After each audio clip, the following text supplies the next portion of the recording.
I've seen him appear in the Committee of Education, and so keep it up, Honorable CS, so that we don't speak like you have had senators speaking about the CS for Treasury. My question is, how long does the training for VCTs and TVETs take?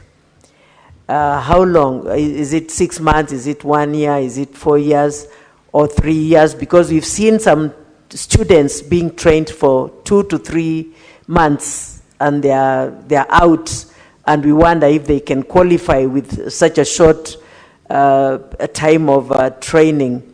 And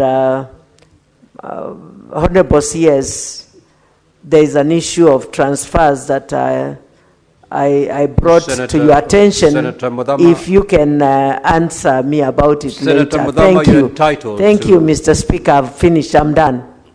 Thank you. Honorable CS, you may proceed to respond.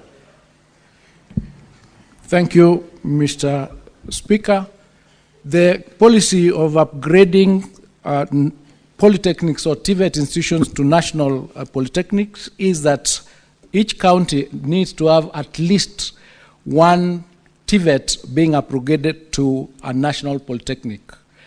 And once that is done, the financial implications of that particular upgrade is then assessed, and then it's included in the next financial year to ensure that the infrastructure in those institutions are developed to meet the status of national polytechnics. So I may not have the exact amounts for the allocated to the specific institutions that Senator Kalwale has referred to, that is Igalagala and Shimerere, but I undertake to check the actual figures allocated to them and then provide that answer so that I don't give the wrong information. With respect to expanding other infrastructure, including playfields, we are working with the Ministry of Sports to ensure that we have facilities provided for, because they have a sports fund that is available to develop and acquire extra land spaces to ensure that these institutions have enough space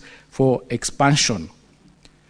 Senator Mudama's question, what happens in TVET institutions is that the students, the trainees, graduate using specific stages. So there are courses that take 3 months. There are skills that somebody gains by just being trained for 3 months. They are given certificates. There are diplomas that take 6 months. There are higher diplomas that take a year. There are others that take 2 years. So what we've done is that we've come up with a curricula that is specific to the needs of the students. For example, if a student wants to come and just learn masonry cannot take, for example, 6 months. So he's trained for 3 months, he gains that skill of masonry, is accredited and given a certification for that, and he can leave to go and use that skill to gain employment, then come back if he wants to learn something else, whether plastering, or he can move on like that. So it depends on what course it is. In fact, we've done what we are calling modularization of courses, where you can come in, study what you require, finish, go and gain employment somewhere else, and come back and continue learning.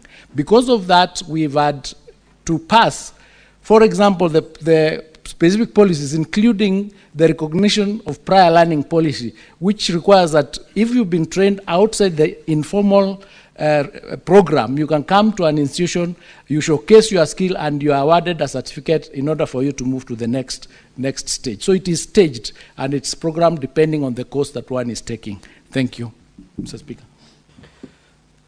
Honorable Senators, we now move to question number 058. In the event that we save on time, we may come back to those honorable senators who still have supplementary questions on this particular question. The Senator for Nairobi City County, Senator Edwin Sifuna. Thank you, Honorable Speaker. These are the questions. Number one, what has the government done to permanently address the root causes of the prolonged industrial action by lecturers at the Technical University of Kenya, which led to the closure of the university between 3rd February and 18th March 2025? B, could the government consider apportioning budgetary allocation to bail out the Technical University of Kenya from the prevailing financial crisis as it did for Moi University, to forestall a collapse of the institution? And lastly, could the Cabinet Secretary also outline the government's strategy to generally address the challenges currently afflicting public universities, which include inadequate infrastructure, perennial strikes by the academic staff, and financial instability? I thank you, Honourable Speaker. Honourable CS, you may proceed to respond. These answers have been circulated to the Honourable Senators. Yes. You need not read them verbatim. You may even elect to paraphrase so that we save on time. You may proceed. Thank you, Mr. Speaker. But on this one, Mr. Speaker, please allow me to read because it includes figures that are specific to TUK. Then where it's a general response, then I'll be able to generally paraphrase. Mr. Speaker, the award of charter to the Technical University of Kenya as a full-fledged university was done on the 15th of January 2013. Since that time, Mr. Speaker, TUK has operated with chronic funding shortfalls. The monthly revenue is approximately 207 million, including 63 million that is given to them through capitation.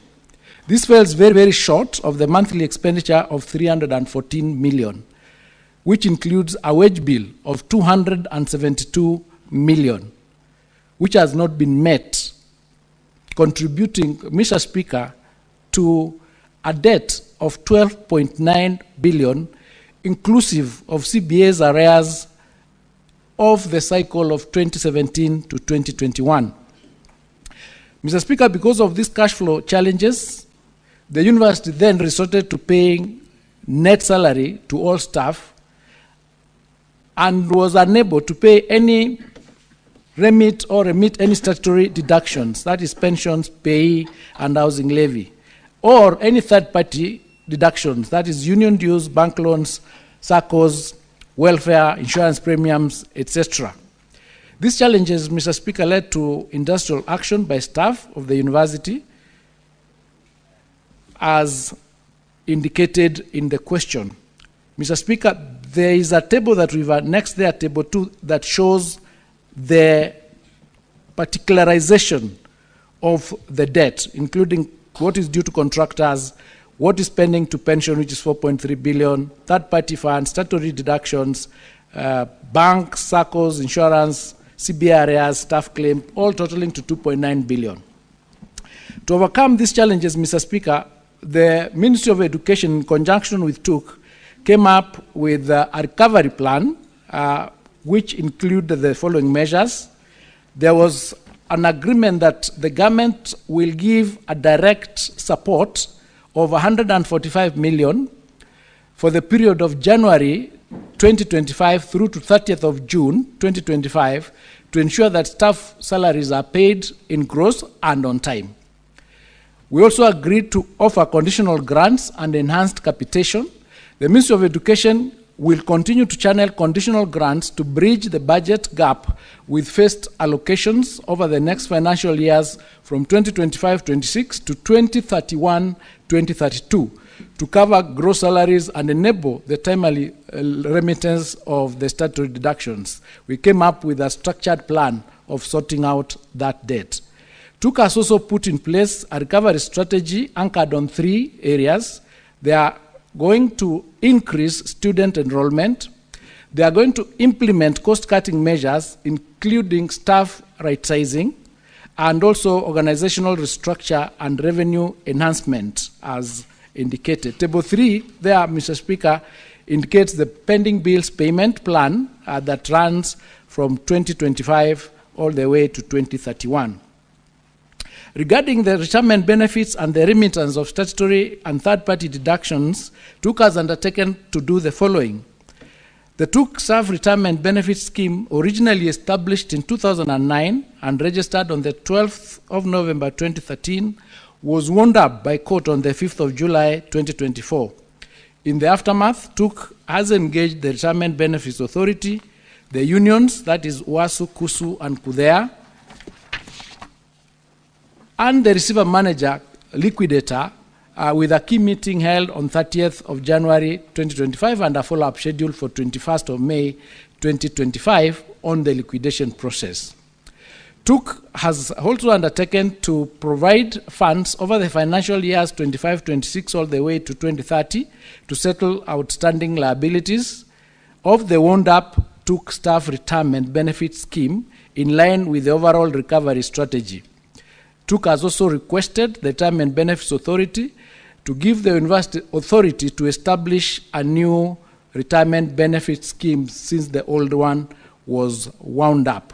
That would enable to ensure that the future financial deductions have a place to be utilized and for members who retire to get their benefits.